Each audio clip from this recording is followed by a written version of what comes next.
These are hardcore criminals. Controversial experiment. Get these youngins in order, whip them into shape. He was totally the breakout star.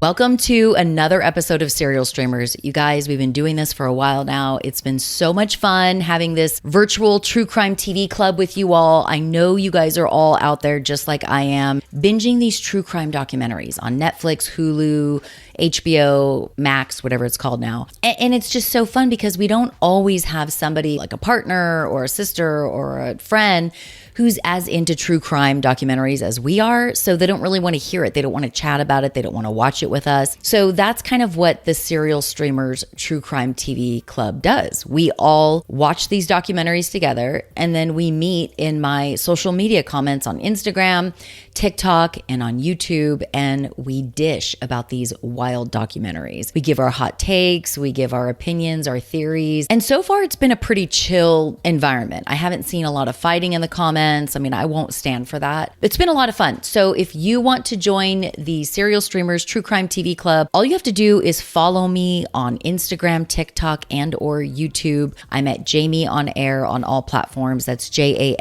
on Air. And then just watch for the videos that I drop on my YouTube channel, as well as the audio version that I drop on my podcast, Murderish. A couple times a month, you will see these Serial Streamers episodes pop up on my YouTube channel, as well as on Murderish, the podcast. And then once you've listened to it or watched the video, then just come back to my social media comments about a week later after the video or the audio is published, and then we'll talk about the documentary. You guys can give your opinions, we can share ideas, theories, all that good stuff. And if you're wondering who I am, if this is like your first time tuning in, my name is Jami Rice. I am a mid-40s cool mom, self-described. I live in the Los Angeles area with my husband, my youngest daughter, Stevie. She's 10, as well as our 21-year-old daughter, Drew. My oldest, Skylar, he doesn't live at the house anymore. He's 26. He's about to be a father. So what that means is your girl is about to be a grandma, and I could not be more excited. He's having a girl, and I've already bought her first pair of PJs because I'm just like so giddy about it. And I am also a content creator full-time. I'm a full-time podcaster.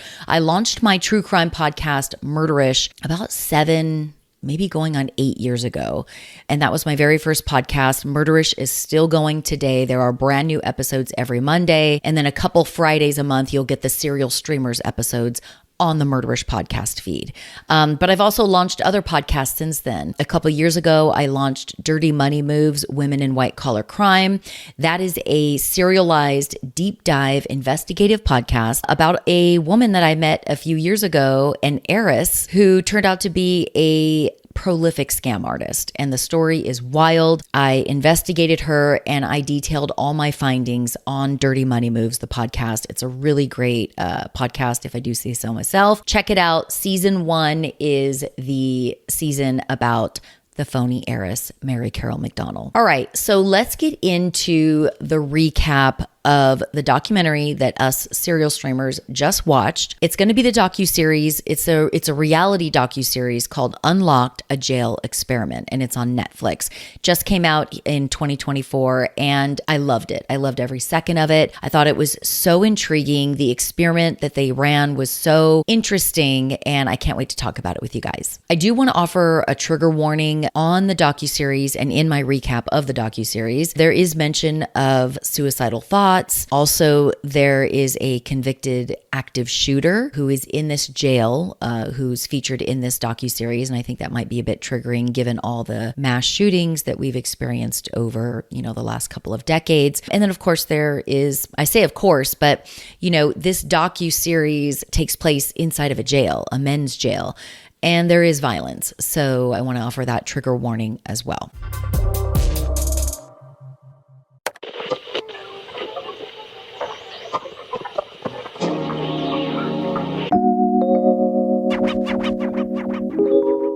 So this docuseries, this story, it takes place in Little Rock, Arkansas, inside of the Pulaski County Regional Detention Facility. I don't know if I said that right. Might be Pulaski or Pulaski. I don't know. But it's in Little Rock, Arkansas. And it's a jail. And it is filled with inmates, about 40 inmates who are awaiting their trials. They're awaiting bond release. They're waiting for their family members to gather up the money to bond them out of jail, or they're just awaiting transport to a prison where they will go out and serve out their sentence. Sheriff Eric Higgins, he is the man in charge, and he decides to implement an unusual, probably controversial experiment inside this particular jail. And so basically what he's going to do is, instead of the typical 23-in-1 schedule, as they call it, 23 being 23 hours that these men are locked inside of their cells and only 1 hour outside their cells. Instead of that schedule, he's essentially going to allow these 40 inmates inside this particular pod to be outside of their cells essentially 24/7. Yes, they have to go to sleep, I think, at a certain time, but when they go to sleep, their cell doors are open, which is a little scary if you think about it. If you know the things that can go on inside of these men's detention facilities. I mean, even the inmates inside this pod are a little like, what's going to happen at night when we all go to bed with our cell doors open? This idea came about to give the inmates more autonomy, more freedom, if you will. Yes, they're still inside of a detention center, but more freedom to roam around 24/7 outside of their cells. The idea came about because the recidivism rate is about 50% within the first 3 years of release, according to Sheriff Higgins. So in other words, inmates who are released from a detention facility or prison typically reoffend and come back to prison or jail within the first 3 years of release. And that's the recidivism rate. So 1 in 2 inmates who are released are just going to come back within the first 3 years. And basically, Eric Higgins, the sheriff's like, we're doing something wrong, clearly, because that recidivism rate is far too high. What can we do differently inside these detention facilities to get that rate down so that when inmates are released out into society, they don't come back and they learn how to live within society and not reoffend and come back? Because it's bad for everybody if that happens. Because number one, if they're reoffending, that means that affects other people who are not committing crimes, let's say. Just it hurts society because they're reoffending, and that affects people within society. Maybe they're robbing people, maybe they're killing people, maybe they're giving people drugs who overdose and die. Like it's bad if they reoffend in that sense. But also it's very expensive. We, the taxpayers, have to pay for these inmates to live within these jails and within these prisons. And for us not to do that, we have to do something so that when they get released, and most inmates will be released. Most inmates are not going to be in prison for life. Many are, but most are not. So they're going to come out and have to live within society. What can we do to teach them the skills they need to not reoffend and to live within society and be a law-abiding citizen and keep everybody safe and keep them out of prison and keep our taxpayer expenses lower? So that's kind of where the idea came about, because the recidivism rate is just so damn high. And the sheriff theorizes that maybe if we give these inmates more autonomy and we're not locking them up like animals for 23 hours a day, they'll be forced to form a community amongst themselves. They'll learn how to problem solve amongst themselves, without violence, to problem solve without violence, and to basically abide by the rules within the prison with deputies not inside the pod. So that's part of this experiment as well. So what's going to happen is when the experiment starts, not only are all of the 40 inmates within this detention center pod going to be able to roam around 24/7 without being in their cell 23 hours a day, they're also not going to have a deputy inside the pod to watch over them and to keep the peace, if you will. The deputies are now going to be outside the pod. And so if something goes down, there's not going to be a deputy inside the pod to immediately do something about it. So it is a wild experiment if you think about it. But Sheriff Higgins is like, it just may work. And he's willing to go out on a limb to do something different, to try something different, because he knows for a fact Statistics show all of us that the current 23-1 schedule system is just not working. It's not working. And of course, there are a lot of conversations before they implement this experiment. There are meetings after meetings after meetings talking about mostly how do we keep everybody safe? Not just the deputies and the staff, the detention center staff, but also the inmates. They have a duty to protect these inmates as well. How do we keep the peace? How do we keep everybody safe while still going forward with this experiment? The other thought behind implementing this experiment is that the current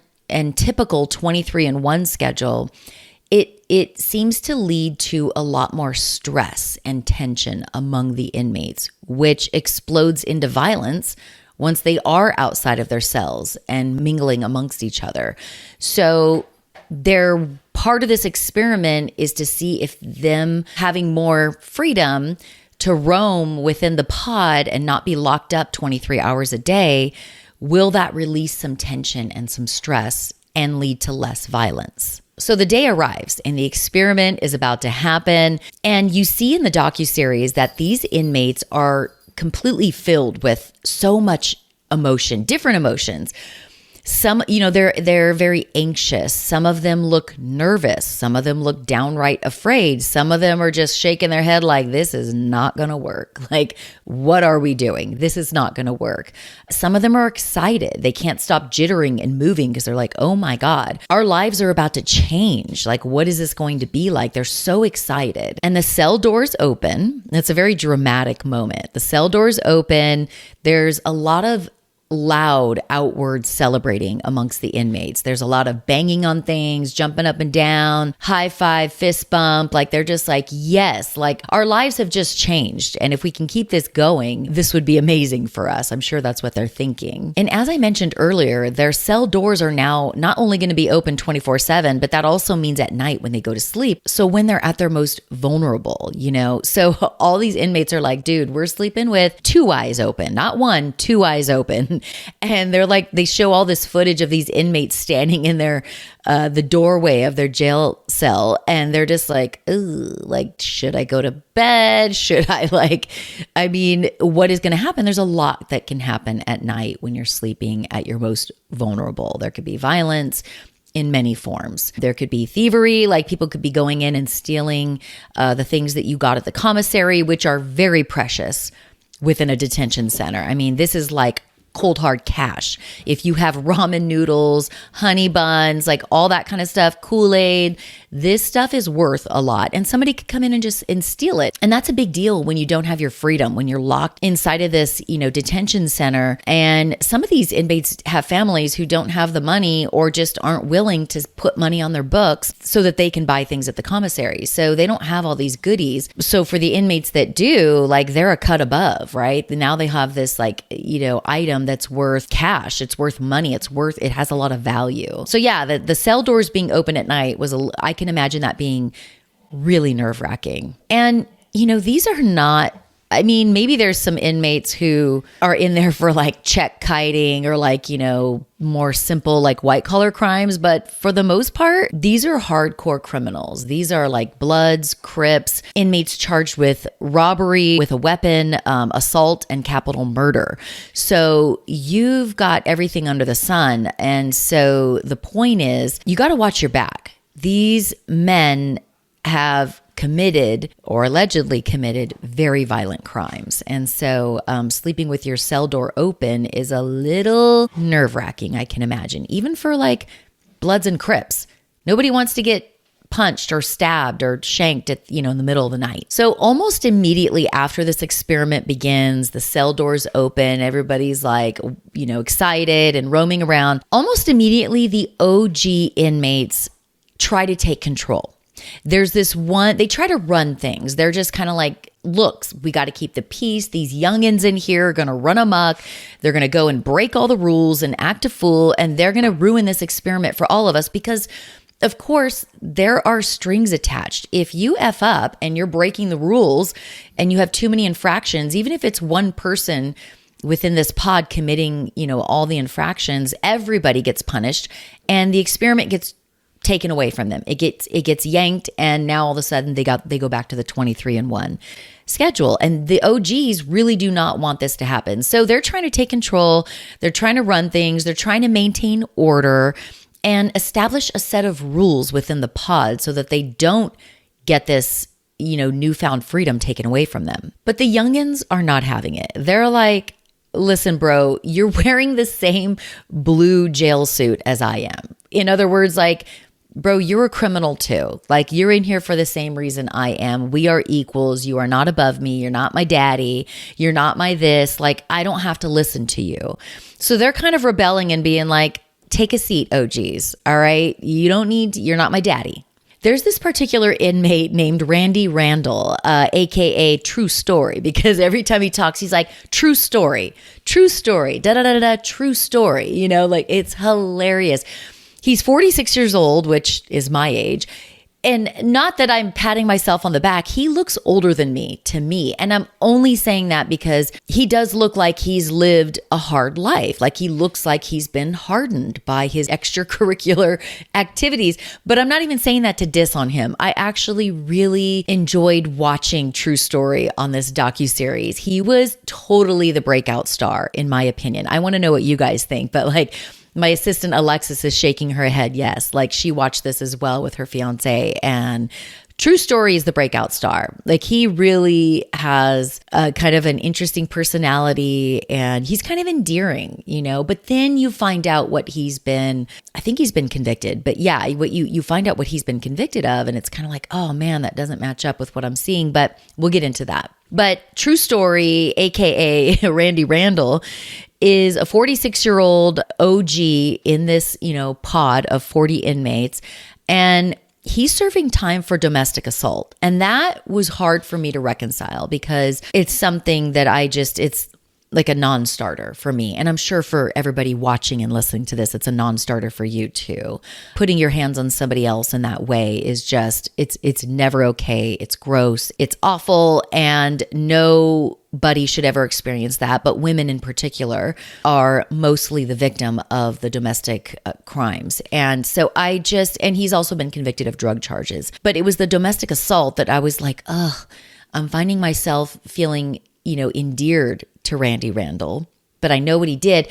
But I also have to say that there's something that happens, and there is no excuse. I don't know his full story. I don't know how, he came to commit that awful crime. I don't know what was going on. But I have people in my own family who have struggled with substance abuse, drug abuse, and when they are in the grips of that kind of powerful addiction, they will do things that they would never otherwise do had they been sober and clear-headed and themselves. So I'm only speaking from my experience in my family. So I just wonder what was going on in Randy Randall's life when he committed that crime, what led up to that. There is no excuse for it, and he absolutely should be punished for it. And I hope he never reoffends again. I'm just saying it's such a complex thing. Now but then there's other men who are just serial offenders and they are domestic abusers, and that's what they do. And there really is they want to be coercively controlling, and that's what they do. And it's gross, and I don't know if they can ever be rehabilitated. That's a conversation for another day. But the reason I'm talking so in depth about this is because I just kept swirling around in my mind of, I like Randy Randall. I like what I see. He seems like a decent human being, but he did this awful thing. And that goes back to human beings are very complex, and they can do awful things, but otherwise be a decent person, if that makes sense.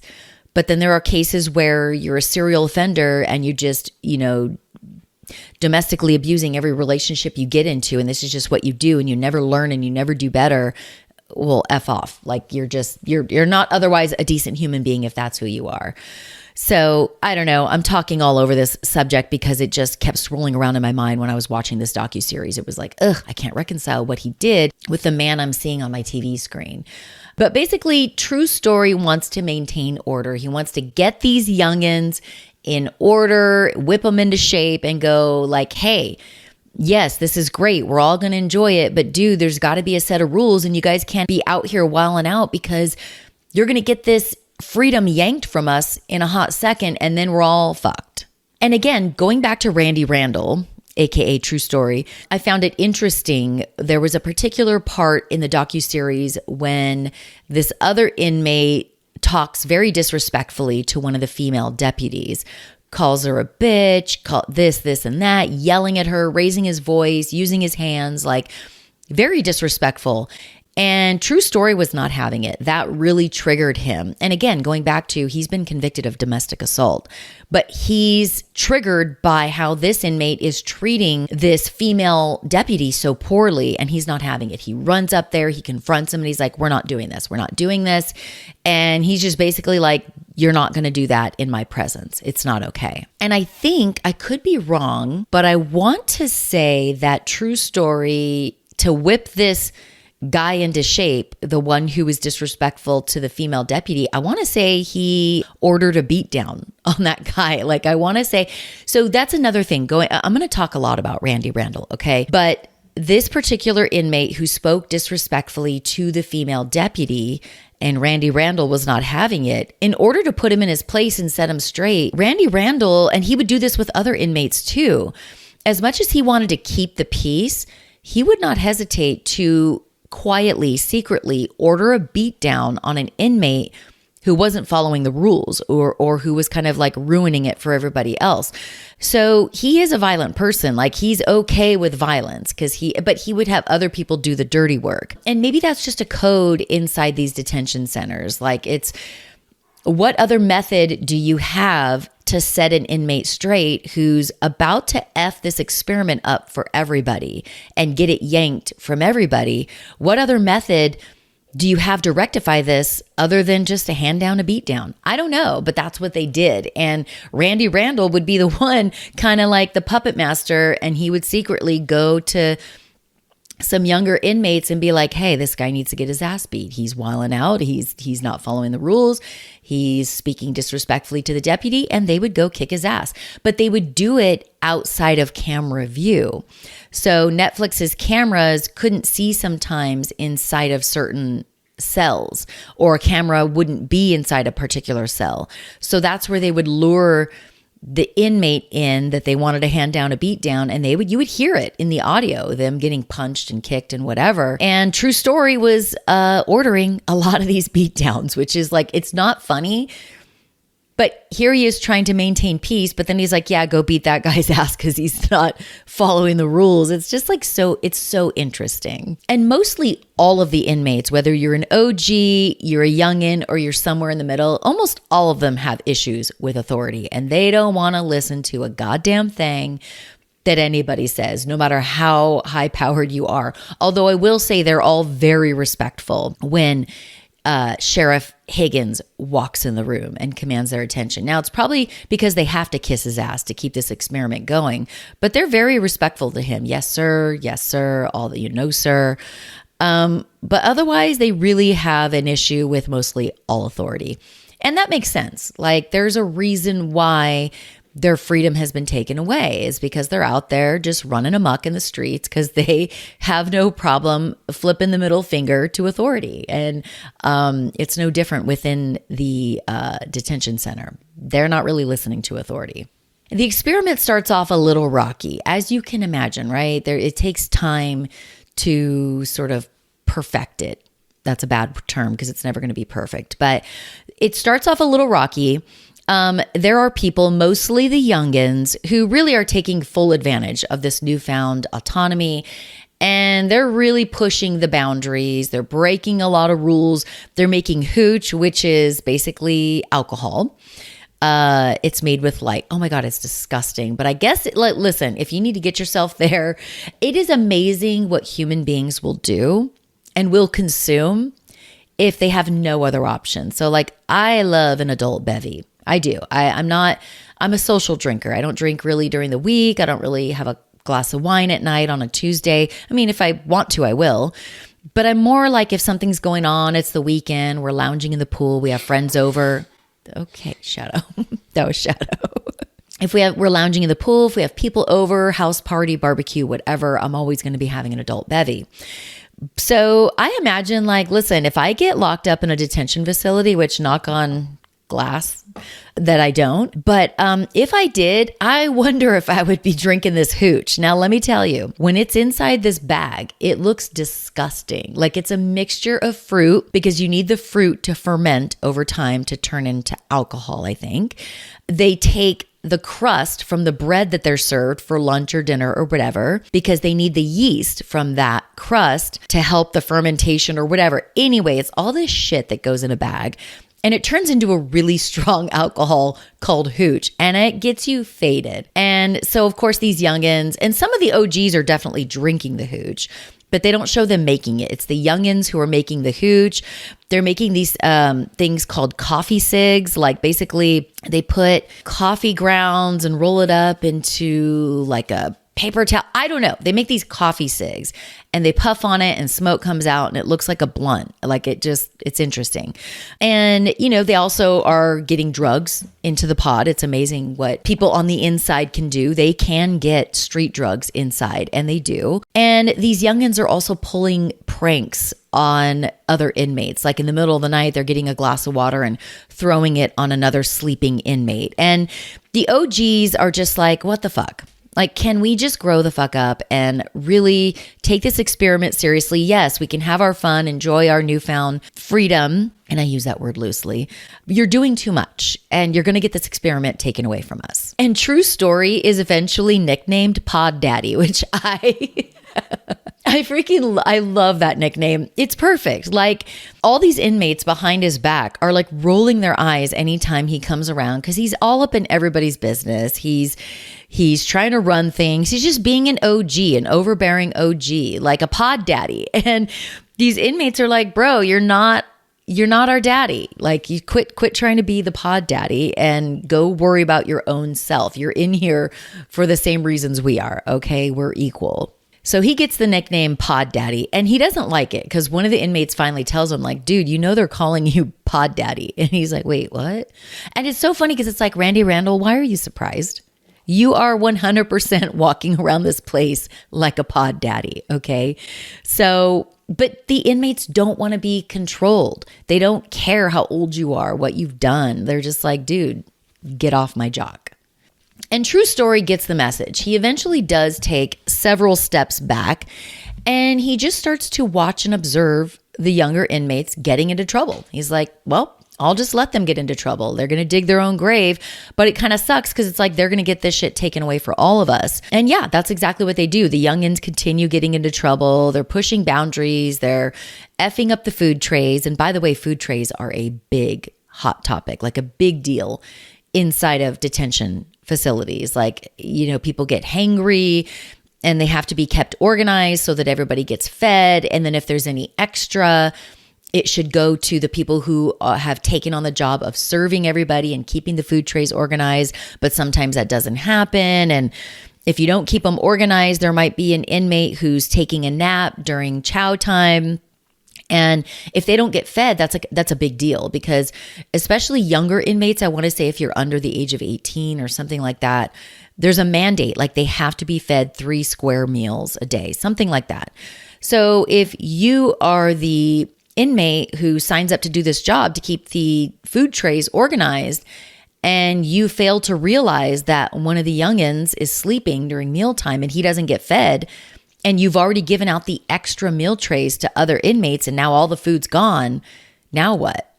So Sheriff Higgins comes back into the pod, and he comes back into the pod every now and then to either kind of like just check up, have a meeting, or he comes in when they get into trouble, and they're constantly getting into trouble. So anytime they get caught making hooch, bringing in drugs, coffee cigs, you name it, shanks, getting into fights, they bring in Sheriff Higgins, and he's like, okay, this is what happened. I saw it on the cameras. What are we doing? Should I take this experiment away? Like yada, yada, yada. But Higgins allows the inmates another chance. He's like, all right, I'm giving you another chance. Don't make me regret it. And some of the inmates, like I talked about earlier, they're fortunate enough to get money on their books from loved ones. And so then they're able to buy items from the commissary. And some of the most popular items are honey buns, ramen noodles, chips, Kool-Aid, and other things. But those are some of that's what everybody wants.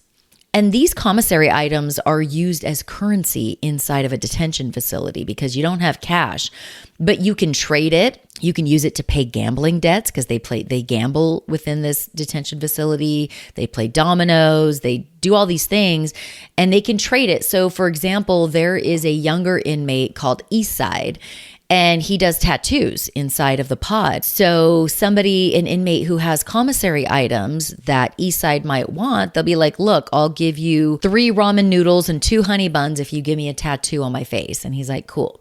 So they use it as currency inside jail. But not all inmates get money on their books. There's some who just, when it comes time, it kind of sucks to see it too, because on the day that the commissary items are delivered, all the inmates are so giddy. They're excited. It's like it's like payday. It's like you just got paid and like, let's go have a drink. Let's go party. They get their ramen noodles and they spill them out on the table and they go and they put them inside this bin inside their jail cell. And they're so happy because they're like, oh my God, this is going to hold me over. Because what happens is you get a certain amount of meals that the detention center pays for and funds. But then that's it. If you don't have commissary items like ramen noodles, honey buns, and whatever, if you get hungry in the middle of the night, well, then you're just going to be starving. Your stomach's going to rumble and that's it.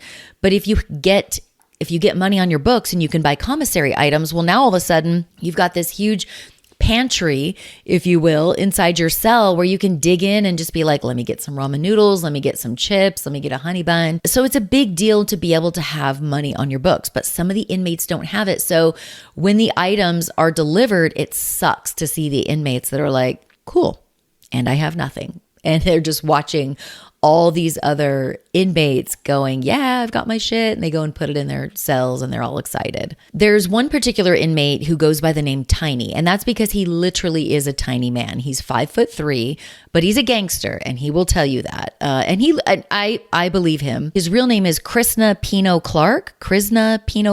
He's an inmate at this detention facility inside this pod where they're doing the experiment. And like I said, he's a self-described gangster and he's charged with aggravated and first-degree robbery. And Tiny has a 14-year-old son and he hasn't seen him in years, but he's also not able to speak with him because he can't afford the money that it takes to get on the phone to call him. So there are phones inside this pod, but they take money to be able to make a call and he doesn't have the money. So he's just talking about like he misses his son. He wants to see him. He wishes he could talk to him. Then the inmates learn that phone calls within this pod are now they're going to be free. They don't have to put money into the phone to call their loved ones. And this is a game changer because it's their link to the outside world. And again, it's probably a tension and stress reliever if they're able to reach out and hear their family's voices and talk to them and laugh and get updates on what's going on in their lives and also to be able to speak with their lawyers. These guys are trying to fight their cases and they can't talk to their lawyer if they don't have money for a phone call. So it's really a game changer. But what happens is when the phones open up and they're free all of a sudden, the inmates go wild and there's chaos over the phones. And there's it's really tense. There's a lot of arguments like, bro, I was in line first, or hey, you're taking too long. I want to call my wife or this or that. And Sheriff Higgins explains in the docuseries that free phone calls could be a good thing, but they could also be bad. They could be good for all the reasons I just explained. They'll probably relieve a lot of stress and kind of fill up their emotional tank, if you will, like for lack of a better term, like they get to talk to their loved ones and that's a stress reliever and that makes you feel good. It puts a smile on your face. And so you're not as anxious and stressed out and depressed. But it could also be bad because an inmate could get on the phone and they could get bad news. Their girlfriend could break up with them. Their child could say, I don't want to speak with you. Their lawyer could have bad news for them in their criminal case.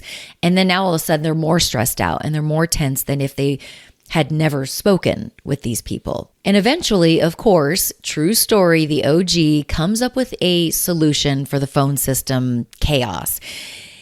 and it really does ease the chaos. He basically creates like a list, like, hey, write your name down. You'll be next in line. And it keeps people in order to use the phone so that people aren't cutting in front of each other, pushing and shoving and staying on the phone for 10 minutes. And it's just a simple list, but it works. Going back to Eastside, he's an inmate within this pod. He's 28 years old. His name's John McAllister. He's been charged with possession of drugs and a firearm. He's the guy who does the tattoos. He also makes a lot of hooch and a lot of coffee cigs and bringing in drugs, and he's doing all the things. And he just can't resist pushing the boundaries, breaking the rules, taking advantage. And like I said, he's making a ton of hooch. He's getting everybody drunk. He's making tattoo ink inside of his cell where you have to burn a fire inside this like hole in the wall that's like made of metal. It's kind of hard to describe. But the fire hits the top of it and then it chars the metal. And I think that char is what he uses for tattoo ink. It's pretty interesting. But one time, Eastside is trying to make tattoo ink and he's got the fire going and he's trying to make these coffee cigs and it sets off the smoke alarm and everybody's like, oh shit. Like it's like beep, beep, beep. They're like, we're fucked. And he's like, oh man, his eyes get really big and he's like, God damn it. So basically, the deputies come in, the alarm goes off, all the inmates are on lockdown. They're like, get inside your cell. They lock the doors. And Eastside eventually confesses pretty quickly. And he basically is like, look, I'm the one who did that. And he's the one who's leading the charge for all the trouble that these inmates are getting into. And he confesses and he comes forward and he takes accountability and he takes the blame because he doesn't want it to affect all the other inmates. He's just like, look, it was me. Please don't punish everybody else. And so that's what they ultimately decide to do. Eastside is disciplined, but he's allowed to remain in the facility, which is a big deal because some of these inmates are going to go on to commit an infraction and they're going to be removed from the pod, which they don't want because this is the only pod that they know of that's not doing the 23-in-1 schedule. So they want to stay there. Okay, so then the pod is faced with the challenge of new arrivals. So in any detention facility, there are going to be new inmates brought in. And that almost always is going to disrupt the peace because it's like these inmates have gotten to know each other. These 40 guys, they've established sort of like a set of rules, order, a bond, things like that. And then you have these new guys coming in and that's a disruption. And mostly all of the inmates inside this pod where they're doing the experiment, they don't want these new guys coming in, but it's not something they can control. The new guys are coming in whether they want it or not. And as these newbies arrive, there is one particular newbie who is a tall, thin, OG inmate. He's got like a salt and pepper facial hair. And I didn't catch his name, but he says from the jump, like he gets into a cell, he puts his stuff down. He almost says like right from out of the gate, he's like, I'm going to do what I'm good at, taking other people's money. And boy, that's exactly what he does. And he maybe regrets it later. This was one of the hardest parts for me to watch in this reality docuseries. So cut to a game of dominoes between this new tall, thin OG. He's playing a game of dominoes with some of the existing guys who were already in the pod. And basically one of the existing inmates stands up and he's all pissed off and he's like, you're cheating. I caught you, this, and that.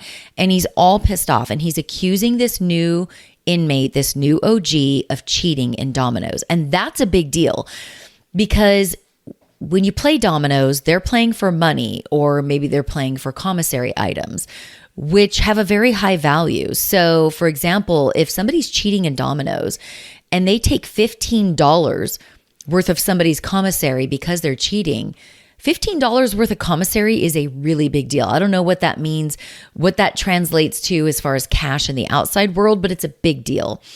And cheating inside this pod is a no-no. Like you will get your ass beat. And that's exactly what happens. So a confrontation ensues. This existing inmate is like, accusing this new OG of cheating.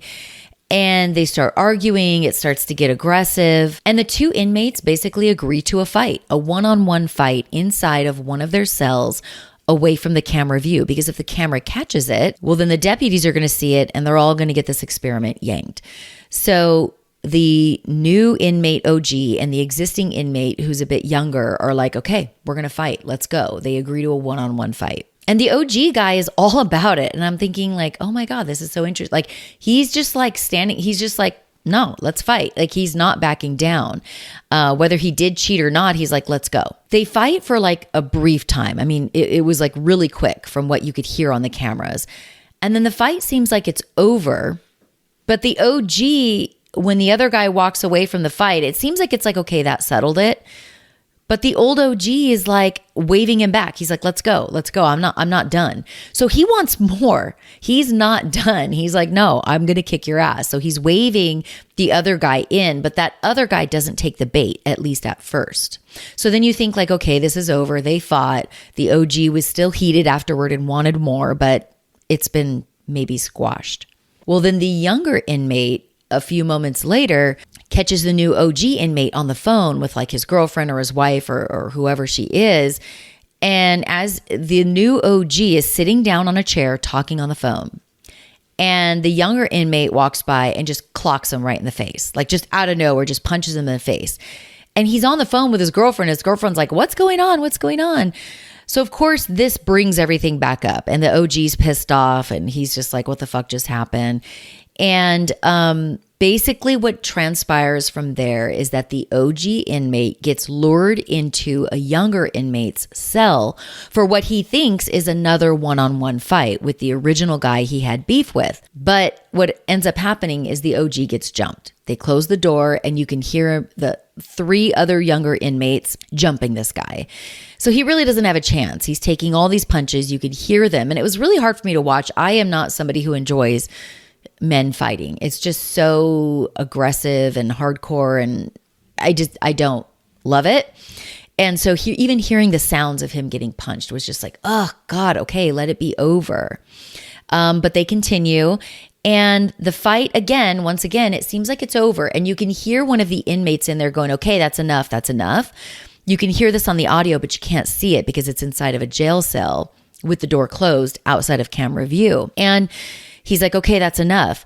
But by the audio, it seems like the OG was stubborn and was like, no, it's not over. Like, he wanted to keep fighting. He wasn't ready to give up.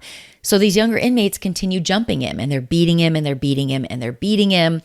And you could hear at one point a breath of like you hear this breath of like, okay, this is the point at which this OG's had enough. Like, he's been beaten up so badly that like he can no longer breathe right. And so the OG gets taken to a medical facility. He can't breathe. And the medical staff comes in. They're like, can you breathe? He's like, not really. And he's like, my ribs are hurting really bad. So they probably broke a bunch of ribs. And that's why he made that, that breathy sound. And that's why he's, can't breathe right. So he gets taken off to a medical facility because he's beaten up pretty bad. But also what's interesting within these detention facilities, when an inmate gets beat up, they almost never say they got beat up. They don't rat out the guys who beat them up. They say like, oh, I fell off my bunk, or I tripped and fell, or I did this, or they blame it on some other injury. They lie basically to protect the other inmates, because I guess the worst thing within these jail communities is a rat, and nobody rats each other out. And I don't think this OG said he got beat up. It was very clear what happened. But even when the medical staff and the deputies come in, I don't think he ever admits to getting beat up. He doesn't rat anybody out. But it's pretty clear which younger inmates are responsible for beating him up, because the camera leading into the jail cell catches all their faces. And one of them like takes off. No, that was the OG who took off his shirt. But anyway, they get caught on camera going into the cell to beat up this OG. So they all get removed from the pod. Those 3 inmates that beat up the OG, their punishment is like, you're out of here. You're done. So they leave the pod, and that's that. And a lot of the other inmates are interviewed after this fight goes down, after that OG gets jumped. And they basically say like they don't respect these younger inmates for jumping the OG rather than just doing it one-on-one, which is the way they think that it should have gone down. So there is a code within these pods, within these detention facilities, just like there's a code out here amongst free people. And it's just interesting how everything works and the dynamics within this pod. And that fight where the OG got jumped, even though not everybody participated in it, it threatens the pod's newfound freedom, their new schedule of being, 24/7 outside their cell. Not only because it's like if one person breaks the rules, it affects all, but also you had other inmates who weren't participating in the fight, but they're looking in the window gawking at the fight and they're not doing anything about it. So that also is an infraction. So Higgins holds one final meeting with the pod after this big fight goes down. And everybody's nervous because they're like, okay, this is going to be the one thing that like the straw that broke the camel's back. This is it for us. It's a wrap. We're not going to be free. I keep saying free. They're not free, obviously, but like away from the 23-1 schedule. They're like, this is going to be the thing that gets it taken away from us. This fight was just too much. It was too violent and we should have done something about it, yada, yada. So Higgins comes in and he's kind of holding their asses to the fire. And he's asking the prisoners, like, do you think you should get another chance? And a lot of these inmates, they do speak up and they have some good arguments as to why they should be allowed to continue having this 24/7 schedule where they can be outside of their cell. And in the end, Higgins does decide to leave the doors open. He's like, this is something I see as working. The violence has gone down. The tension has gone down. And I don't think that the amount of time that we've been implementing this experiment is enough for me to say whether it worked or not. I think we need to keep going. And in fact, Higgins goes on, the docuseries tells you at the end, he goes on to implement this new schedule, open cell policy to other pods within that detention facility. So which gave me hope for like a season 2. I would love to see a season 2 of Unlocked because I want to continue watching this experiment. And I became very invested in all of these inmates, in their stories, in how they behave within this pod, how they form relationships, how they handle conflict resolution, what they do when they get angry. Like, I just am so invested in it. And by the way, there was also this moment when, going back to Randy Randall, true story, he goes and gets really pissed off at one of these younger inmates who just keeps like poking at him and poking at him and poking at him. Finally, he's had enough. He gets up, and this is a strong dude. He's 46 years old, so he's quite a bit older than a lot of the younger guys. He picks up this way taller than him, way bigger than him, younger inmate, and he literally picks him up, carries him into his own cell, and like slams him onto his bed or something because he becomes so angry. And I'm just like, wow, okay, so Randy Randall does have it in him to get a little fiery. So this docuseries was one of the better docuseries I've seen in a long time. And I have seen so many documentaries. This was one of the better ones. I would love to see a season 2. Would love to know what you guys think. Do you want to see more of this experiment? And I, of course, want to know what you think about the experiment itself. Do you think it could work? Do you think it is working? Do you think it should be implemented in more detention centers? I happen to think that it definitely could work. I think it makes a lot of sense because yes, these people need to be punished for what they did. So the whole idea of a punishment is to make their lives not nearly as happy as they would be if they were free. So they should be punished and their freedom should be taken away and all these things. But are we only hurting everybody else? And by everybody else, I mean we, as the people on the outside in the free world, are we essentially being hurt by locking them up for 23 hours a day? Because are we just making them angrier? Are we making them more violent? Are we setting them up for failure once they come out of being locked up, like, which only hurts us because then they're going to go and commit offenses against us and against each other. And I do think that this is something that could work.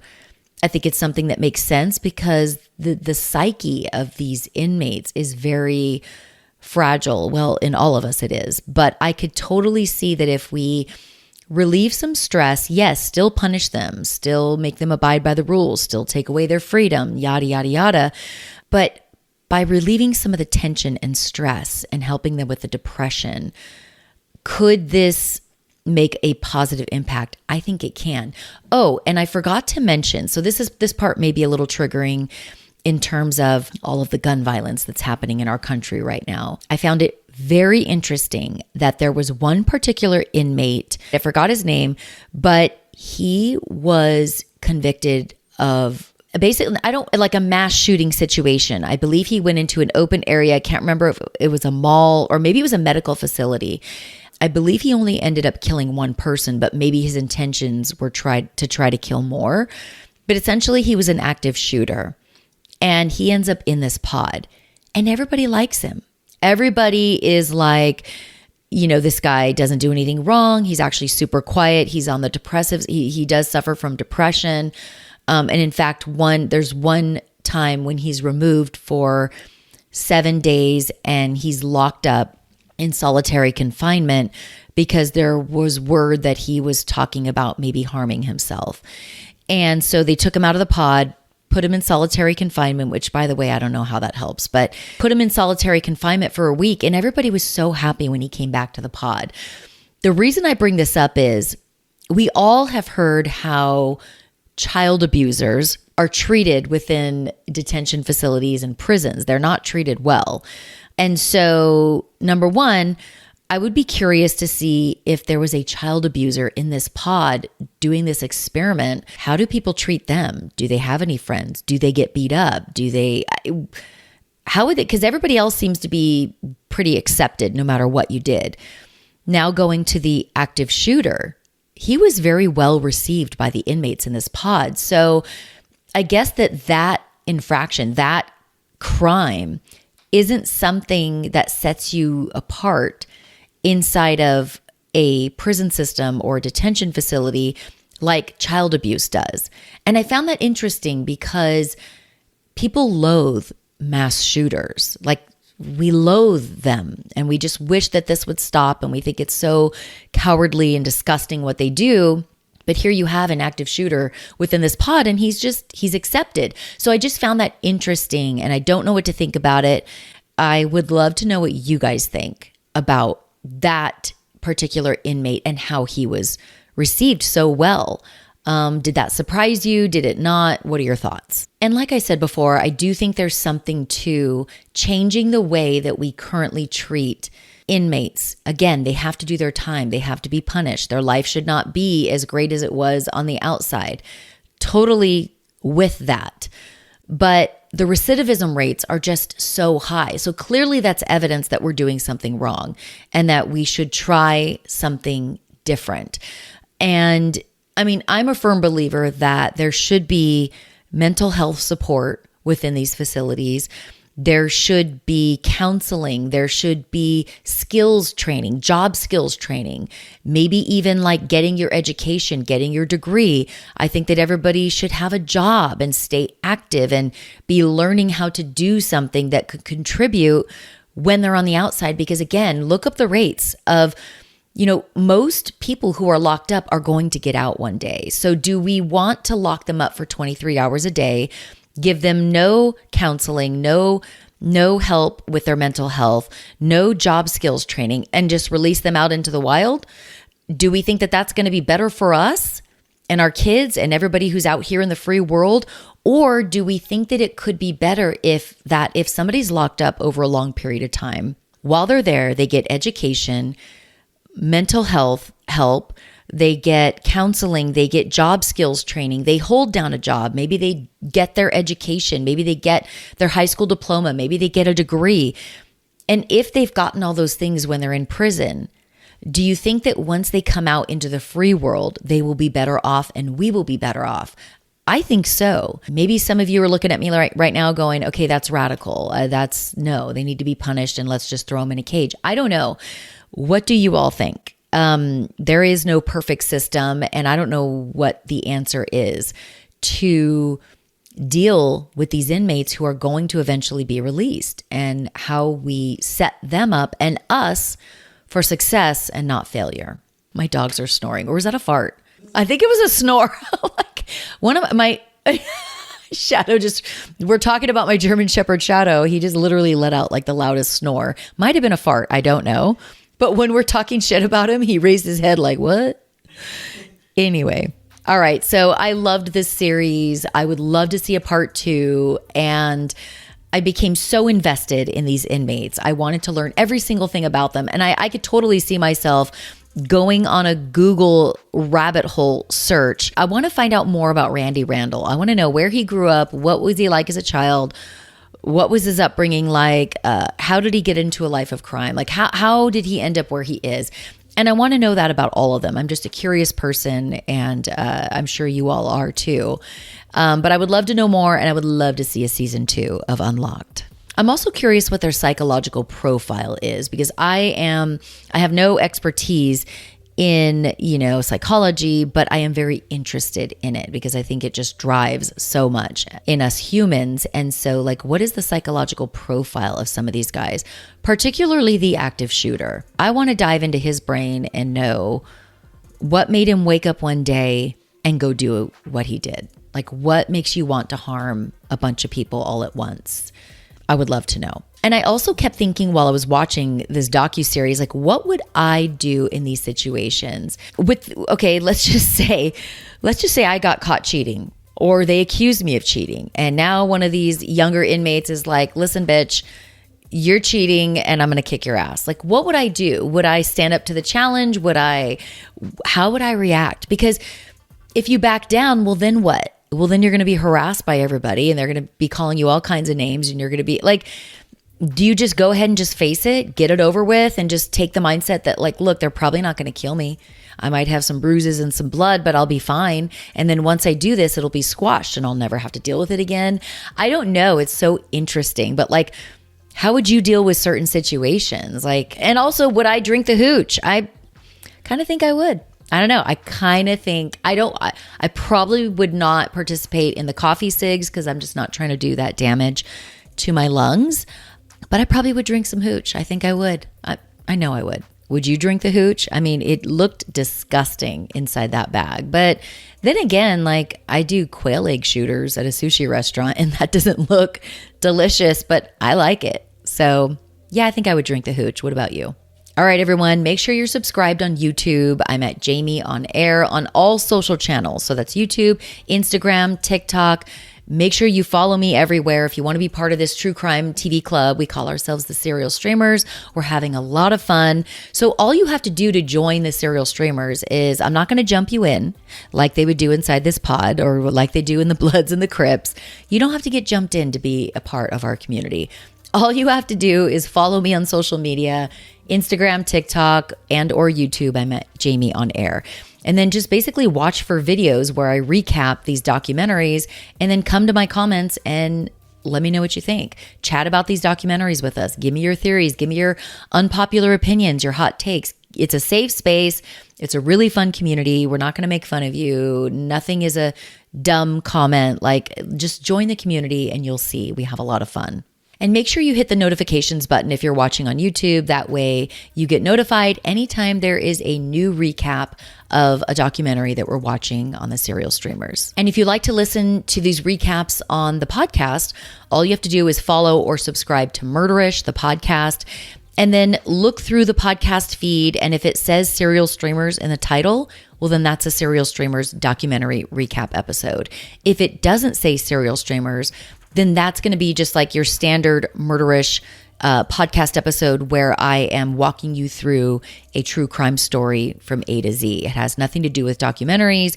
These are true crime cases that I research and I detail on Murderish every Monday. So essentially every Monday you're getting a brand new Murderish episode. These are the regular podcast episodes.